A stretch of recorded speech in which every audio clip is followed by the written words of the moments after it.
السلام عليكم ورحمة الله وبركاته.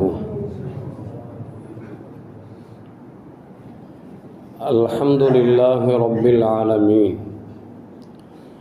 والصلاة والسلام على أشرف المرسلين وعلى آله وأصحابه وأزواجه وذرياته وأهل بيته أجمعين.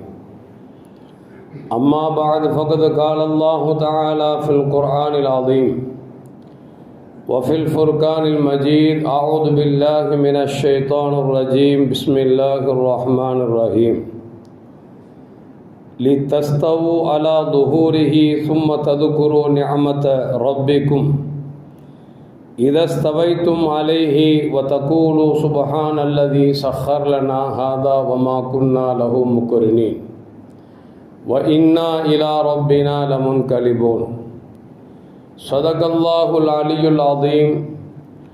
قال نبينا محمد رسول الله صلى الله عليه وسلم: لا تشد الرحال إلا إلى ثلاثة مساجد: المسجد الحرام ومسجد رسول الله صلى الله عليه وسلم ومسجد الأقصى أو كما قال عليه الصلاة والسلام. رضينا بالله ربا وبالإسلام دينا وبمحمد صلى الله عليه وسلم نبيا ورسولا. يا سيدي يا رسول الله خذ بيدي قلت حيلتي أدركني يا شفيع المذنبين. اللهم صل وسلم على رسولك سيدنا ونبينا مولانا محمد وعلى آل سيدنا محمد وبارك وسلم عليه.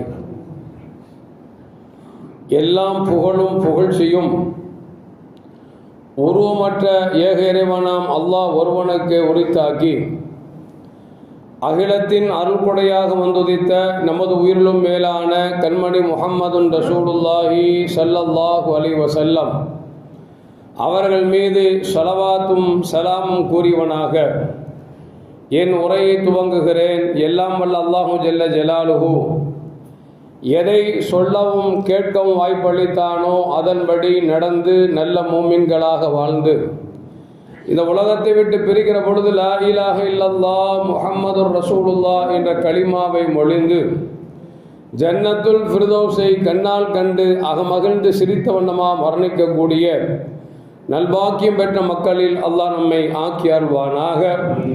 மரணித்தும் மரணிக்காத இறைநேசரின் கூட்டத்தில் அல்லாஹ் நம்மை ஆக்கி அருள்வானாக. நாளை மறுமையிலே மாணவி முஹம்மதுன் ரசூலுல்லாஹி ஸல்லல்லாஹு அலைஹி வஸல்லம் அவர்களின் திருக்கரங்களால் ஹவுதுல் கௌசர் என்கிற தடாகத்தில் நீர்பருகி அன்னாரின் ஷஃபாத்தை பெற்று அன்னாரின் கரம் பிடித்து ஜன்னத்துல் ஃபிர்தௌஸ் என்ற உயர்ந்த சொர்க்கத்தில் அவர்களின் பணியாளர்களாக அல்லாஹ் நம்மை அங்கீகரித்துக் கொள்வானாக.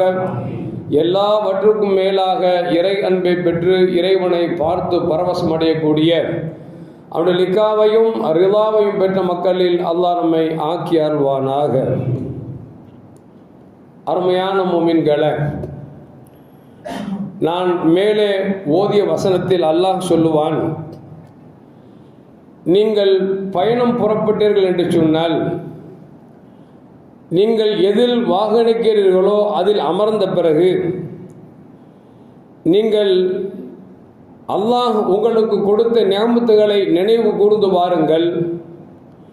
அப்படி நினைவு கூர்ந்து அந்த உங்களுக்கு என்ன வாகனத்தை அல்லாஹ் அருளாக கொடுத்தானோ, அது சைக்கிளாக இருந்தாலும் பைக்காக இருந்தாலும் காராக இருந்தாலும் எதை உங்களுக்கு வாகனமாக கொடுத்தானோ அதை நினைத்து அதில் அமர்ந்த பிறகு சுப்ஹானல்லதி ஸஹர் லனா ஹாதா வமா குன்னா லஹு முக்ரினீன் வ இன்னா இலா ரப்பினா லமுன்கலிபூன் என்கிற துவாவை ஓதுங்கள் என்று அல்லாஹு ஜல்ல ஜலாலு நமக்கு பணிக்கிறான்.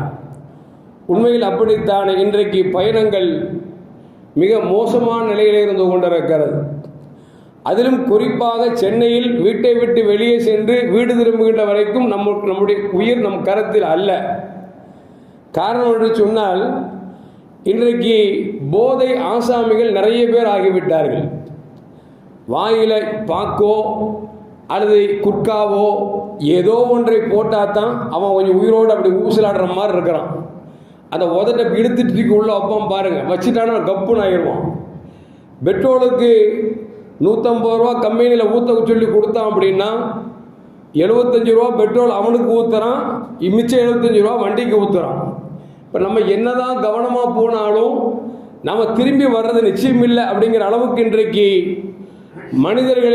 மனிதர்கள் மிருகங்களாக மாறிக்கொண்டிருக்கிற இந்த நேரத்தில் கண்மணி முஹம்மது ரசூலுல்லாஹி ஸல்லல்லாஹு அலைஹி வஸல்லம் அவர்கள் பயணத்தை நாம் எப்படி ஆக்கிக்கொள்ள வேண்டும் என்பதை நமக்கு ஒரு ஒழுங்குமுறைகளை நமக்கு சொல்லி காட்டுகிறார்கள். அல்லாஹு ஜல்ல ஜலாலுஹு நாம் செய்கிற எல்லா பயணத்திலும் அல்லாஹ்வே நமக்கு பாதுகாப்பாளனாக இருந்தருள்வானாக. அருமையான மூமின்களே, அப்படி பயணத்தை குறித்து அல்லாஹ் இந்த வசனத்தை சொல்லுகிறான்.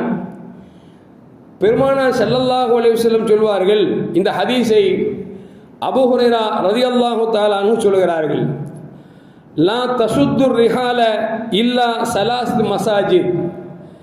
நீங்கள் பயணம் மேற்கொண்டீர்கள் என்று சொன்னால் 3 பள்ளியை தவிர நீங்கள் பயணம் மேற்கொள்ள வேண்டாம் என்று கண்மணி முஹம்மது ரசூலுல்லாஹி ஸல்லல்லாஹு அலைஹி சொல்கிறார்.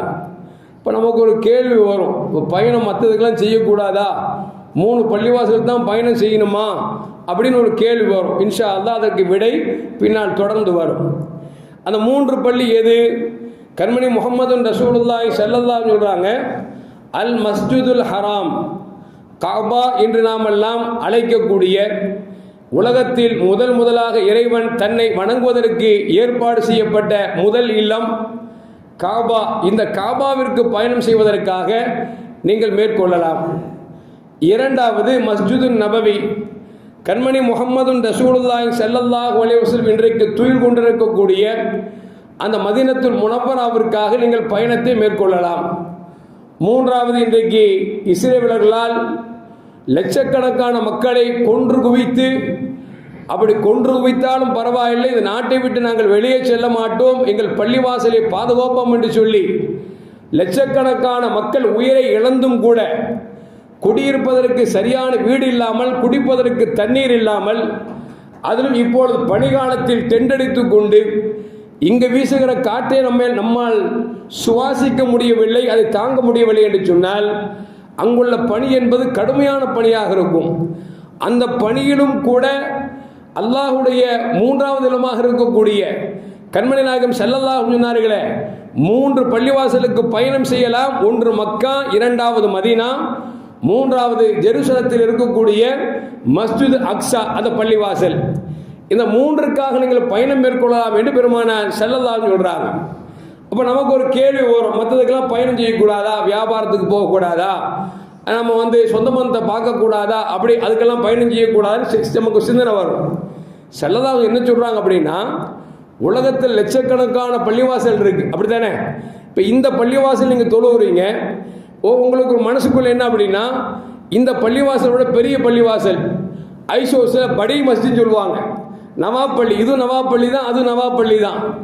ஆனால் அதனுடைய 10 மடங்குகளில் 1 மடங்கு தான் இந்த பள்ளிவாசல்.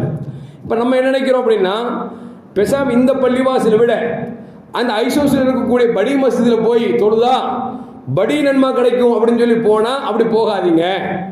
எல்லா பள்ளிவாசலும் ஒரே நன்மை தான். நன்மை அதிகம் வேணும் என்று இன்னைக்கு கருதினீர்கள் என்று சொன்னால் 1 மக்கா. ஏன்னா நீங்கள் இங்கே 2 ரக்காயத்து தொழுவதும் அங்கே போய் மக்கால் 2 ரக்காயத்து தொழுவது இருக்குது. மக்காவில் 2 ரக்காயத்து தொழுவது என்பது இந்த பூமியிலே மற்ற பள்ளிவாசலில் 1,00,000 ரக்காயத்து தொழுவதை விட அது சிறந்தது என்றார்கள் பெருமானார் ஸல்லல்லாஹு அலைஹி வஸல்லம்.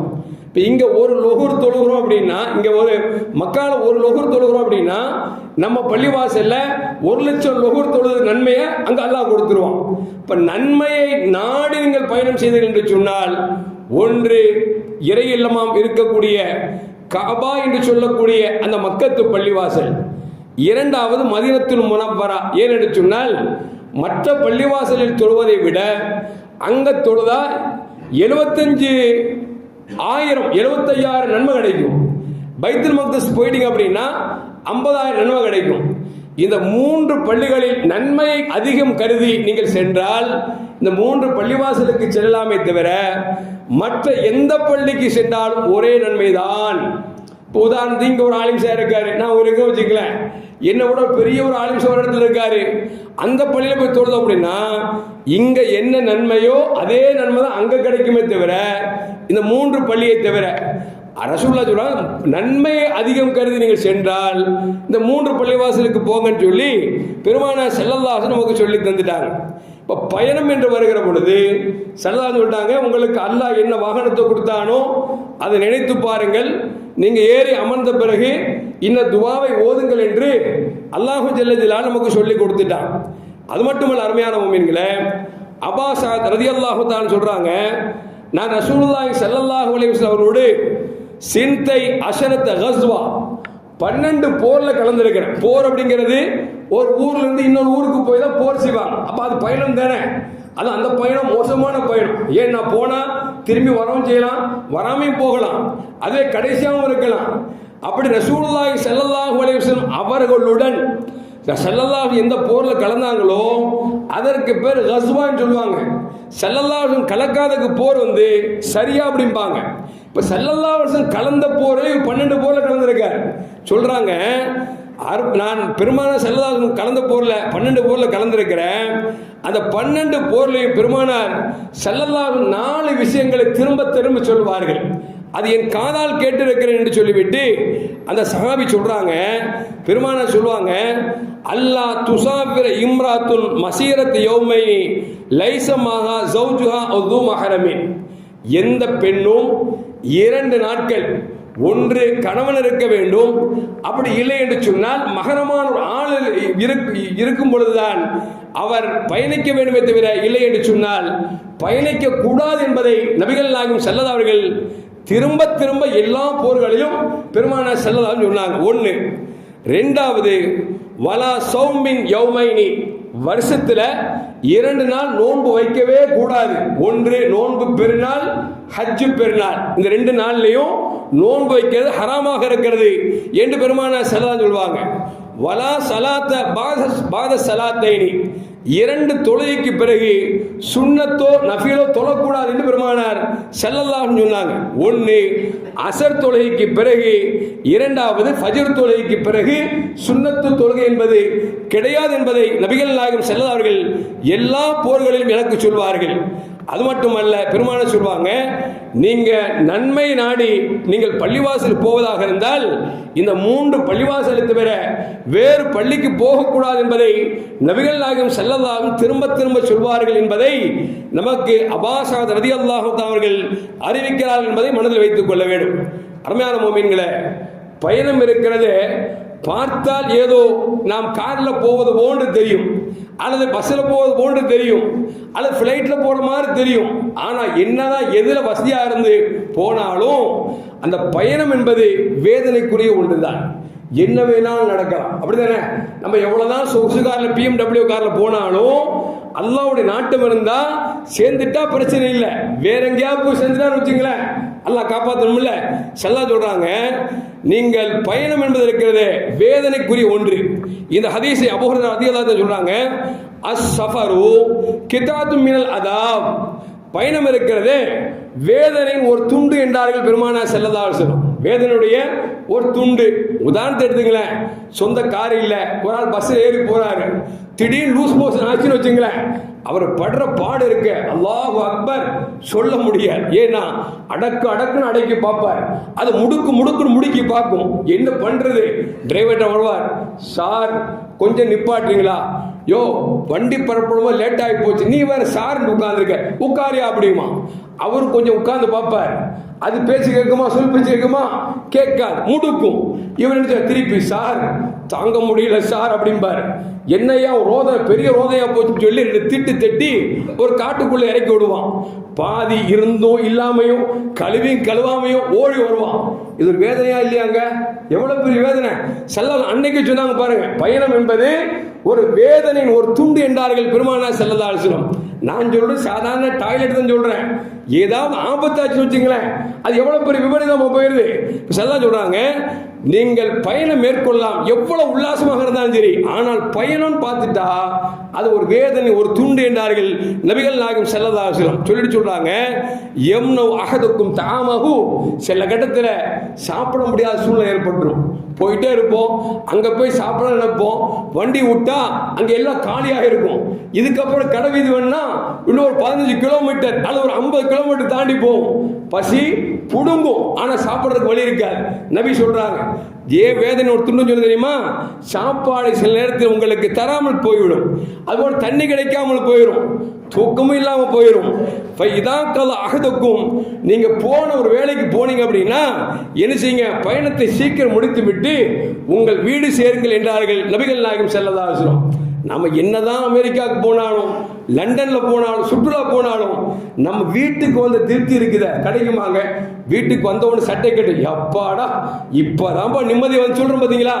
அதுதாங்க பெரிய ராகத்தை. ரசூல் சொல்றாங்க, நீ பயணத்தை எங்க வேணாலும் மேற்கொள்ளலாம், எந்த வாகனத்தை மேற்கொள்ளலாம், ஆனா வீட்டுக்கு வந்துட்டீங்க அப்படின்னா அதுதான் உங்களுக்கு ராகத்து. அதனால வேலை முடிஞ்சா சீக்கிரமா வீட்டுக்கு வந்துருங்க அப்படின்னு நபிகள் நாயகம் ஸல்லல்லாஹு அலைஹி சொன்னார்கள்.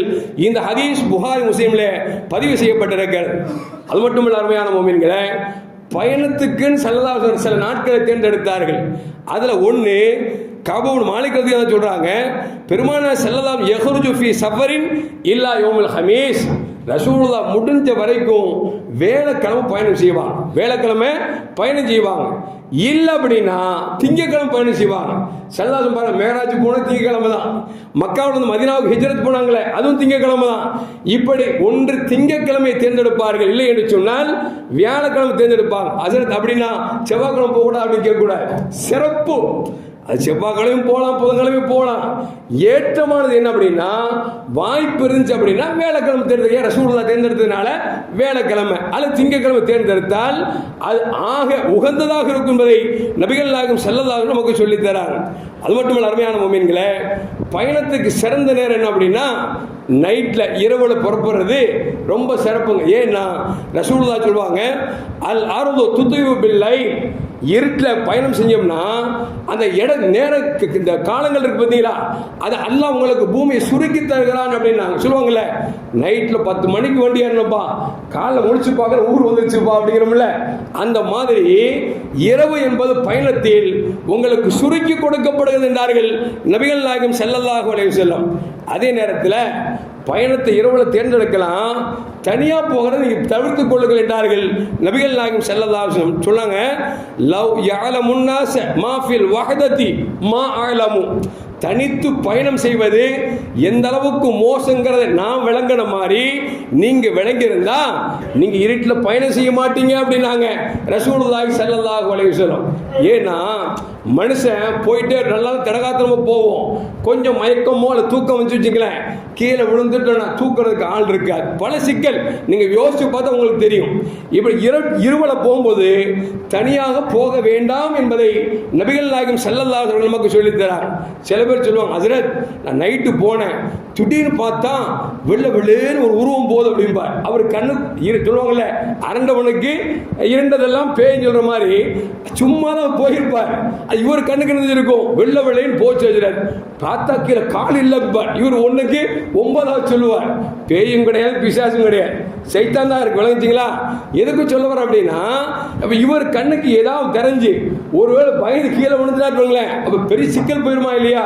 நபி சொல்றாங்க, இரவுல பயணம் செய்தால் அல்லாஹ் பூமியை சுருக்கி தருகிறான். பயணம் செய்கிற பொழுது தனித்து பயணம் செய்யாதீர்கள், உங்களோடு சேர்த்து நீங்கள் யாரையாவது அழைத்து செல்லுங்கள் என்று நபிகள் நாயகம் ஸல்லல்லாஹு அலைஹி வஸல்லம் நமக்கு சொல்லித் தராங்க. அது மட்டுமல்ல அருமையான மோமின்களே, பயணிக்கிற பொழுது 4 நட்சத்திரங்களை பார்க்க கூடாது. நம்ம பரட்டன்னு வச்சுங்களேன், செவ்வாய்க்கிழமையா போற, செவ்வாய்க்கிழமை முகூர்த்த நாள் இல்லையே. இன்னைக்கு நம்ம கேட்கிறோம் பாய்க்கும் அமாவாசைக்கு என்ன சம்பந்தம், ஆனா காப்பீரை விட இன்னைக்கு பாய் தான் நிறைய பார்க்கறாங்க. என்னத்த ஜோசியம் பார்க்கறோம் நிறைய பேர் இருக்கிறான், டைம் பார்க்கறோம் நிறைய பேர் இருக்கிறாங்க. அப்படி நேரங்களை நினைச்சக்கூடாது, குறித்து பார்க்க கூடாது அப்படிங்கிறத செய்த அலியன் கர்ரமுல்லாஹ் நமக்கு சொல்லித் தராங்க. லம்மா அராத யுசாபில் கிதால் ஹவாரிஜ், ஹவாரிஜிகளோடு சண்டை செய்வதற்காக போருக்காக புறப்படுறாங்க. அப்படி புறப்படுகிற பொழுது ஒரு நட்சத்திரம் நினைச்சது அப்படின்னா அக்கரம்னு சொல்லி இந்த தேளு, இந்த திறந்து பேப்பரில் பார்த்தீங்கன்னா மிதுனம் அது போட்டிருப்போம், அதில் ஒரு தேள் ஒன்று போட்டிருப்போம். அந்த தேளுடைய இடத்துல இருந்துருந்துச்சு அப்படி போனால் அது வந்து வெற்றி வாக சூடாது அப்படின்னு சொல்லி செய்த அலியும் கர்ரமுல்லா வஜ்ஹாட்ட சொல்லி தடுக்கிறாங்க. நீங்கள் போகாதீங்க, ஏன்னா இந்த நட்சத்திரம் வந்து தேளுக்கு நேராக இருக்குது, அப்படி போனீங்கன்னா வெற்றி வாகை கிடைக்காது, உங்களுக்கு தோல்வி தான் கிடைக்கும் அப்படின்னு சொல்லி செய்த அலியும் கர்ரமுல்லா வஜ்ஹா அவரிடத்தில் சொன்ன பொழுது செய்த அலியும் கர்ரமுல்லா ரலியல்லாஹு தஆலா சொன்னாங்க, இல்லப்பா புறப்படுங்க அப்படின்னு சொல்லிட்டு, நமக்கு அல்லாஹ் இருக்கிறான்பா, அல்லாஹ் மீறி என்ன நடக்க போகுது, புறப்படுங்க அப்படின்னாங்க. தவக்கலன் அலல்லாஹ், நம்ம நம்பிக்கை எல்லாம் அல்லாஹ் மேல இருக்குது. தக்தீபன் லக்க, நீங்க சொல்றதா பொய்ப்பா, ஒண்ணு இல்ல புறப்படுனாங்க. போனார்கள், வெற்றி வாகை சூழ்ந்தார்கள், வெற்றி வாகை சூடினார்கள், மீண்டும் திரும்பி வந்தார்கள் என்று சொல்லி நமக்கு வரலாற்றில் பதிவு செய்யப்படுகிறது. எதுக்கு சொல்ல வர அப்படின்னா, நேரம் காலத்தை நாம வந்து இந்த நட்சத்திரம் இங்க இருக்கிறதுனால நமக்கு அப்படி ஆகிரும், இது வந்து மோசமான நேரம் அப்படின்னு நினைச்சக்கூடாது, பார்க்க கூடாது அப்படிங்கிறதையும் மார்க்கம் நமக்கு சொல்லி காட்டுகிறது. அது மட்டுமல்ல அருமையான முஃமின்களே, பயணத்துக்கு புறப்படும் பொழுது நம்ம நிறைய துவா செய்யணும். பயணம் புறப்படுறாருல அவர் நிறைய துவா செய்யணும். ஏன்னா ரசூலுல்லாஹ் சொல்றாங்க, ஸலாசு தஅவாத்தின் முஸ்தஜாபாத்துன், 3 பேர்கள் கேட்கக்கூடிய துவா இருக்கிறத அல்லாஹ் உடனுக்குடன் கபூல் செய்வான். ஒன்று யார் அப்படின்னா, தாவத்துல் மதுலூம், அநீதம் இழைக்கப்பட்டவன். அநீதம் இழைக்கப்பட்டவன். இன்னைக்கு இந்திய அரசாங்கம் இன்னைக்கு இஸ்லாமியர்களுக்கு அநீதம் இழைக்குதா இல்லையா? நாம நிறைய துவா செய்யணும். யா அல்லாஹ் நல்ல புத்தியை கொடுறா அவனுக்கு, யா அல்லாஹ் அவனுக்கு நல்ல அறிவை கொடு, நல்ல தெளிவை கூட என்ன செய்யணும், துவா செய்யணும். ஏன்னா நாம கேட்கக்கூடிய துவா அல்லாஹ் கபூல் செய்வான். ஏன், நம்மெல்லாம் பாதிக்கப்பட்ட ஆட்கள், பாதிக்கப்பட்டு கொண்டிருக்கிறோம், இன்னும் பெரும் பாதிப்பை சந்திப்பதற்கு தயாராக இருக்கிறோம். அல்லாஹ் காப்பாற்றணும். எதுக்கு சொல்ல வர அப்படின்னா, அநீதம் இழைக்கப்பட்டவன் துவாவையும் அல்லாஹ் கபூல் செய்கிறான். இரண்டாவது தாவத்துல் வாலித், பெற்றோர்கள் குழந்தைக்கு செய்யக்கூடிய துவாவும் அல்லாஹ் கபூல் செய்யறான். அதனால பிள்ளைகளை பெத்தா மட்டும் போதாதுங்க, ஸ்கூலுக்கு பெரிய ஸ்கூல்ல படிக்க வச்சா மட்டும் போதாது, உங்க துவா ரொம்ப முக்கியம். நம்மகிட்ட சொல்லுவாங்க, ஹஸ்ரத் என் பிள்ளைக்கு துவா செய்யுங்க, என் பிள்ளை நல்ல பிள்ளையா வரும் துவா செய்யுங்க. நான் செய்யறது பெருசு இல்லை, நான் என் பிள்ளைக்கு நான் துவா செஞ்சா அல்லாஹ் எனக்கு கபூல் செய்வான், நான் துவா செஞ்சாலும் கபூல் செய்வான். ஆனால் அவரவர் பிள்ளைகளுக்கு பெற்றோர்கள் அவசியம் துவா செய்ய வேணும். புள்ள வழிதவறி போறானா, சேர்மானம் சரியில்லையா, ரப்பிட கை, ரப்பே என் மகனை நேரான வழியை காமி, கெட்ட வழியை காமிச்சான்னு சொல்லி பெற்றோர்கள் துவா செய்ய வேண்டும். அவரின் துவாவையும் அல்லாஹ் உடனுக்குடன் கபூல் செய்கிறான். வத்தாவத்துல் முசாஃபிர், பயணம் செய்கிறாரே அவரின் துவாவையும் அல்லாஹ் கபூல் செய்கிறான். ஏன்னா பயணிக்கு ஒரு துவா ஏன் அல்லாஹ் கபூல் செய்யறானா, பயணத்துக்கு புறப்படுறாரு பார்த்தீங்களா, திரும்பி வருவாரா இல்லையான்னு அவருக்கு தெரியாது, அது கடைசி முடிவாக கூட இருக்கலாம். அதனால நீங்க கேட்கிற துவாவை அல்லாஹ் கபூல் செய்யறான். அதனால உங்கள்கிட்ட நீங்க பயணம் போறீங்க யாராவது சொன்னாங்கன்னா அவங்களும் துவா செய்யணும். நீங்க பயணத்துக்கு போறீங்க, நீங்க துவா செய்யுங்கன்னா நாம உங்களுக்கு துவா செய்யணும் அப்படிங்கிறத ரசூலுல்லாஹி ஸல்லல்லாஹு அலைஹி வஸல்லம் சொல்லி தராங்க. அது மட்டுமல்ல அருமையான முஃமின்களே, ரசூலுல்லாஹ் எவ்வளவு தெளிவான ஒழுக்கங்கள் சொல்லி தராங்க பாருங்க. ரசூலுல்லாஹி ஸல்லல்லாஹு அலைஹி சொன்னதாக ஹம்ஸா ரலியல்லாஹு அன்ஹு அறிவிக்கிறார்கள், பெருமானார் ஸல்லல்லாஹு சொல்லுவாங்க, நீங்க வாகனத்தில் ஏறி உட்கார்ந்துட்டா உங்களோடு ஷைத்தானும் சேர்ந்து உட்கார்ந்துடுறோம். இப்படிங்க, உங்களோடும் சைத்தான் சேர்ந்து உட்கார்ந்துடுறான். ஃபைதா ரகிப்துமூஹா, நீங்க அப்படி பயணம் செய்ய மேற்கொண்டால் ஃபஸமுல்லாஹ், நீங்கள் பிஸ்மில்லாஹிர் ரஹ்மானிர் சொல்லுங்க. சொல்லிட்டீங்கன்னு வச்சுங்களேன், அவன் பார்ப்பான் போர்டு சரியில்லை, நம்ம ரூட் சரியில்லைன்னு திரும்பி போயிடுவான். நீங்க சும்மா பிஸ்மில்லா சொல்லாம ஏறி உட்கார்ந்து வச்சுங்களேன், நல்லா உட்கார்ந்து மாப்பிள்ள நல்லா தூங்க வைப்பான், மடியில போட்டுக்குவான், தட்டி கொடுப்பான், செல்போன் ஆன் பண்ணி காதுல ப்ளூடூத்தை வச்சுக்கிட்டு நல்ல பாட்டு கேட்க செய்வான். ஆனா எங்க போய் முடியும்னு தெரியாது. அதனால பயணிச்சிங்க அப்படின்னா வாகனத்தில் ஏறணும்னு பிஸ்மில்லா சொல்லுங்கள் என்று நபிகள் நாயகம் ஸல்லல்லாஹு அலைஹி வஸல்லம் சொல்லி தராங்க. அது மட்டுமல்ல அருமையான முஃமின்களே, வாகனத்தில் ஏறிட்டா ஸல்லல்லாஹு நினைச்சுவாங்க அப்படின்னா கப்பர சலாசன், வண்டியில் உட்கார்ந்த உடனே அல்லாஹு அக்பர் அல்லாஹு அக்பர் அல்லாஹு அக்பர் என்று சொல்லி நபிகள் நாயகம் ஸல்லல்லாஹு அலைஹி வஸல்லம் 3 தடவை தக்பீர் சொல்வார்கள். அதற்கு பிறகு இறைவன் சொன்னான் அல்லவா, சுப்ஹானல்லதி சஹர் லனா ஹாதா வமா குன்னா லஹு முக்ரினீன் வ இன்னா இலா ரப்பினா லமுன்கலிபூன், இந்த துவாவை பெருமானார் ஸல்லல்லாஹு ஓதுவார்கள். ஓதிட்டு அல்லாஹ்ட்ட இப்படி கேட்பாங்க, அல்லாஹும்ம இன்னா நஸஅலுக ஃபீ ஸஃபரினா ஹாதல் பிர்ர வ தக்வா. யா அல்லாஹ், அந்த பயணிக்கக்கூடிய பயணத்தில் எனக்கு எல்லா நலவுகளையும் தா, உன்னுடைய அச்சத்தை எனக்கு தா அப்படின்னு சொல்லி நபிகள் நாயகம் ஸல்லல்லாஹு அவர்கள் துவா செய்வார்கள். சொல்லிட்டு மேலும் சொல்லுவாங்களா, வமின் அமலின் மா தர்லா, நான் எந்த காரியத்தை செய்தால் உனக்கு உன் பொருத்தம் எனக்கு கிடைக்குமோ அதுபோல நல்லமல் செய்வதற்கு எனக்கு தௌஃபீக் தா என்று சொல்லிவிட்டு பெருமானார் ஸல்லல்லாஹு துவா செய்வாங்க. அல்லாஹும்ம ஹவ்வின் அலைனா ஸஃபரனா ஹாதா, யா அல்லாஹ், அந்த பயணத்தில் எனக்கு எல்லாத்தையும் இலகுவாக்கு அப்படின்னு சொல்லி நபிகள் நாயகம் ஸல்லல்லாஹு சொல்லுவாங்க. வத்துவி அண்ணா போதாஹு, தூரத்தை சுருக்கித்தா அப்படின்னு சொல்லி நபிகள் நாயகம் ஸல்லல்லாஹு அவர்கள் துவா செய்து விட்டு மேலும் சொல்வார்களாம், அல்லாஹும் அந்த சாஹிபி ஸஃபர், இந்த பிரயாணத்தில் எனக்கு தோழன் நீந்தான்லா, எனக்கு நீ தோழனாவான்னு சொல்லி அல்லாஹ் சொல்லுவாங்களாம். வல் ஹலீஃபத்து ஃபி அஹ்லி, என் குடும்பத்தை விட்டுட்டு போறேன், எனக்கு பகரமா நீ பார்த்துக்கோ அப்படின்னு சொல்லி அல்லாஹ்விடத்தில் ஒப்படைப்பார்கள். மேலும் பெருமானார் சொல்லுவாங்க, அல்லாஹும்ம இன்னி அஊது பிக மின் வக்ஸாயி ஸஃபர் வ காபத்தின் மன்தர் வ சூல் முன்கலப் ஃபில் மால் வல் அஹல் இதா ரஜா காலஹுன்ன வ ஸாத ஃபீஹுன்ன. ஸல்லல்லாஹு சொல்லுவாங்களாம், இந்த பயணத்தில் எந்த விதமான தீங்கோ இடையூறோ ஏற்படாமல் நீ பாதுகாத்துக் கொள்வாயாக என்று சொல்லி நபிகள் நாயகம் ஸல்லல்லாஹு அவர்கள் துஆ செய்வார்கள் என்று சையதுனா இப்னு உமர் ரலியல்லாஹு தஆலா அவர்கள் நமக்கு சொல்லி காட்டுகிறார்கள். அருமையான மக்களே, எதுக்கு சொல்ல வர்ற அப்படின்னா, பெருமானார் ஸல்லல்லாஹு அவர்கள் இந்த பயணம் எந்த அளவுக்கு மோசமானதாக இருந்தால் இது எல்லாம் கேட்டிருப்பார் என்பதை கொஞ்சம் யோசித்து பார்க்க வேண்டும். நம்ம பயணிக்கும் போது புறப்பட்டு அடிச்சிடுறோம், நானும் ஊருக்கு போயிட்டேன்னு சொல்லி புறப்பட்டு போகிறோம், எங்கெங்கேயோ போகிறோம். போகிற இடத்துல டைம் கொஞ்சம் பாக்கி இருக்குதா, எங்கே சினிமா நல்ல சினிமா போட்டிருக்கான் பாருன்னு பார்க்குறான், அங்கே சினிமாக்குள்ளே போயிடுறாங்க. பயணத்தில் வெளியூர் பயணம் போயிட்டாதான் இந்த இளைஞர்களுக்கு நிறைய தவறுகள் செய்வதற்கு வாய்ப்பு அமையுது. அதனால ஸல்லல்லாஹு சொல்றாங்க, பயணத்தை மேற்கொண்டா நீங்க எப்படி நடக்க வேண்டும் என்பதை நபிகள் நாயகம் ஸல்லல்லாஹு சொல்லி தராங்க. அது மட்டுமல்ல, ஸல்லல்லாஹு அன்னைக்கு ஃப்ளைட்டே கிடையாது. ஸல்லல்லாஹு சொல்றாங்க பாருங்க, நீ உயரமான இடத்துல ஏறினீங்க அப்படின்னா அல்லாஹ் நினைச்சீங்க தக்பீர் சொல்லுங்க. நீங்க மலைக்கு மேலே ஏறினாலும் சரி, ஃப்ளைட்ல ஏறி மேலே போனாலும் சரி, அப்படி உங்களை நீங்க உயர்த்துகிறது என்று சொன்னால், உயரமான இடத்தில் ஏறி என்று சொன்னால் அல்லாஹு அக்பர் அல்லாஹு அக்பர் என்று சொல்லிக்கொண்டே இருங்கள். இறங்குகிற பொழுது சுப்ஹானல்லாஹ் சுப்ஹானல்லாஹ் என்று தஸ்பீஹ் செய்யுங்கள் என்று நபிகள் நாயகம் ஸல்லல்லாஹு அவர்கள் நமக்கு சொல்லித் தருகிறார்கள். அருமையான முஃமின்களே, அது மட்டுமல்ல, பெருமானார் ஸல்லல்லாஹு அலைஹி வஸல்லம் ஒரு தோழர் வந்தார். இன்னி உரீதுன் உஸாபிர ஃபௌசினி, யார சொல்லலாம், நான் பயணம் மேற்கொள்ள போறேன், ஏதாவது எனக்கு உபதேசம் பண்ணுங்களேன் அப்படின்னு சொல்லி ஸல்லல்லாஹு அலைஹி வஸல்லம் ஒரு சஹாபி கேட்கிறாங்க. ஸல்லல்லாஹு சொல்றாங்க, அலைக பி தக்வல்லாஹ், நீ பயணத்தில் புறப்பட்டனா அல்லாஹ்வை நிறைய அஞ்சிக்கப்பா. ஏன்னா கூட மேப்படியா வந்துட்டு இருக்கான், உன்னை கெடுத்துருவான். அதனால நினைச்சு அப்படின்னா பயணத்தில் அல்லாஹ்வை பயந்து கொள். வ தக்பீர் அலா குல்லி ஷரஃபின், உயரமான இடத்தில் ஏறுகிற பொழுது அல்லாஹு அக்பர் அல்லாஹு அக்பர் என்று சொல்லிக்கொள்.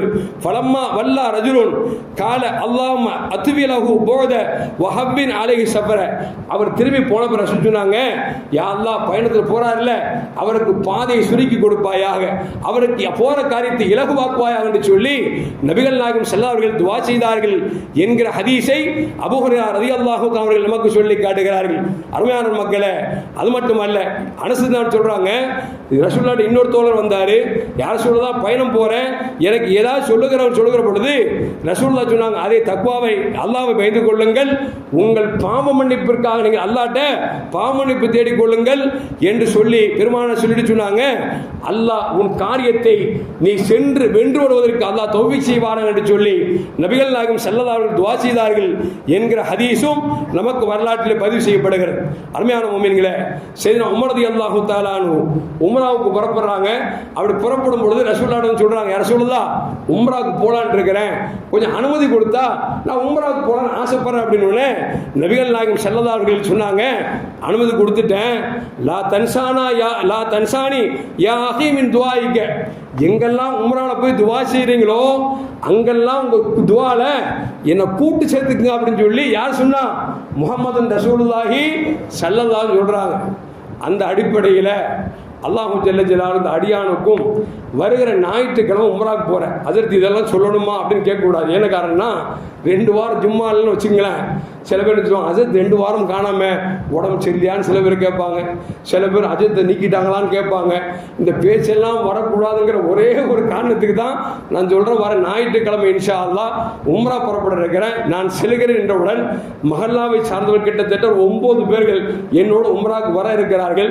அந்த உம்ராவில் இன்ஷா அல்லாஹ் ஸல்லல்லாஹு உமரது நான் சொன்ன மாதிரி எங்கெல்லாம் துவா செஞ்சால் கபூலாக்கப்படுமோ அங்கெல்லாம் உங்களுக்காக நிச்சயம் துவா செய்யப்படும். இந்த மாற்று கருத்தும் அல்ல. எங்கள் பயணம் சிறக்க, எங்களுடைய அமல்கள் கபூல் செய்யப்பட நீங்கள் எல்லாம் துவா செய்ய வேண்டும் அப்படிங்கிறத தாழ்மையோடு கேட்டுக்கொள்கிறேன். அருமையான மக்களே, ரசூலுல்லாஹி ஸல்லல்லாஹு அலைஹி சொல்லுவாங்க, மன் ஸார கபரி வஜபத் லஹு ஷஃபாஅத்தி, என்னை யார் சந்திக்க வேண்டும் என்றே வருகிறாரோ அவருக்கு என்னுடைய ஷஃபாத் உண்டுன்னு சொல்லி ரசூலுல்லாஹி ஸல்லல்லாஹு சொல்றாங்க. மக்காவுக்கு போறது உம்ராவுக்காக, மதீனாவுக்கு போறது என் கண்மணி நாயகம் ஸல்லல்லாஹு அவர்களை பார்ப்பதற்காக மட்டும்தான் போகிறோம். அங்கே போயிட்டு நமக்கு எது வாங்குறோமோ சுற்றி வேற பிரச்சனை. நோக்கம் என்ன? ரசூலுல்லாவை பார்ப்பதற்காக போகிறோம். இன்னொரு ஹதீஸ் சொல்லுவாங்க, ரசூலுல்லாஹ் யார் என்னை சந்திக்க வருகிறாரோ நாளை மறுமையில் என் அருகாமையில் சுருக்கத்தில் இருப்பார் என்று பெருமானார் ஸல்லல்லாஹு சொல்றாங்க. அந்த வாய்ப்பை நம்மளே அல்லாஹ் ஒரு ஆள் ஆக்கிட மாட்டானா?